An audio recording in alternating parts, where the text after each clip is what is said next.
আজকে আমরা এই ভিডিওর মাধ্যমে শিখে নিব জিও টপ আপ ব্যালেন্স থেকে আপনি কিভাবে ইন্টারনেট প্যাক রিচার্জ করবেন। মাই জিও অ্যাপ্লিকেশন থেকে আপনি সেই কাজটা করতে পারবেন। আপনার জিও টপ আপ ব্যালেন্স কিংবা জিও মেন ব্যালেন্স কিংবা Jio talk time balance use করে আপনি নেট প্যাক মারতে পারবেন খুব সহজেই। তো কিভাবে রিচার্জ করবেন, কিভাবে আপনি নেট প্যাক মারবেন, এ টু জেড এই ভিডিওর মাধ্যমে আমরা শিখে নিব। তো ভিডিওটি একটু স্কিপ করবেন না, সম্পূর্ণ দেখতে থাকুন। চ্যানেলে নতুন হলে চ্যানেলটি অবশ্যই সাবস্ক্রাইব করবেন। তো চলুন ভিডিওটি শুরু করি। প্রথমে আপনি মাই জিও অ্যাপ্লিকেশনটি ওপেন করে নেবেন। ওপেন করার পর আপনার সামনে এরকম ইন্টারফেস আসবে। তো আপনি এখানে দেখতে পাচ্ছেন যে প্রতিদিন আমি যে 1.5 GB নেট পাই সেটা শেষ হয়ে গেছে, এবং এখানে দেখতে পাচ্ছেন যে নতুন যে প্ল্যানগুলো এসেছে, আগে ছিল 15 টাকায় 1 GB পেয়ে যেতেন, এখন 19 টাকা রিচার্জ করলে আপনি 1 GB নেট পেয়ে যাবেন। তো আপনি এখানে অফারগুলো দেখতে পাচ্ছেন। তো আমি 19 টাকা রিচার্জ করতে চাই, তো আমি এটাকে সিলেক্ট করব, তারপর রিচার্জে ক্লিক করব।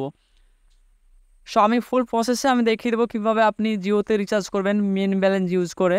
তো ভিডিওটি অবশ্যই দেখবেন এবং ভিডিওটি ভালো লাগলে একটা লাইক অবশ্যই করবেন। তারপর আপনার সামনে এরকম ইন্টারফেস আসবে। তো আপনাকে এখানে বলা হবে যে 19 টাকা পেমেন্ট করার জন্য।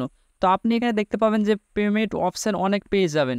তো আপনি net banking, wallet, credit card, ATM card থেকেও আপনি পেমেন্ট করতে পারবেন। নিচে আসার পর আপনি এখানে দেখতে পাবেন যে অ্যাকাউন্ট ব্যালেন্স, এবং এখানে দেখতে পাচ্ছেন যে Jio main balance. Main balance এটা হলো যে আমি প্রায় 10 টাকা রিচার্জ করেছিলাম, তাই মেন ব্যালেন্সটা মানে 432 টাকা কমপ্লিটভাবে হয়েছে।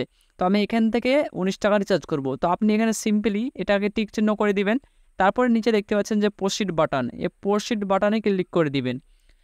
প্রসিড বাটনে ক্লিক করার সঙ্গে সঙ্গে আপনার পেমেন্ট সাকসেসফুল হয়ে যাবে এবং আপনার 19 টাকা ইন্টারনেট প্যাক আপনার সাকসেসফুলি রিচার্জ হয়ে যাবে। আপনি এইভাবেই মাই জিও অ্যাপ্লিকেশন থেকে মেন ব্যালেন্স থেকে আপনি ইন্টারনেট প্যাক মারতে পারবেন খুব সহজেই। আশা করছি ভিডিওটি ভালো লেগেছে। ভিডিওটি ভালো লাগলে লাইক করবেন, চ্যানেলটি সাবস্ক্রাইব করবেন, আপনার মতামত কমেন্ট করে জানাবেন। Thank you for watching this video.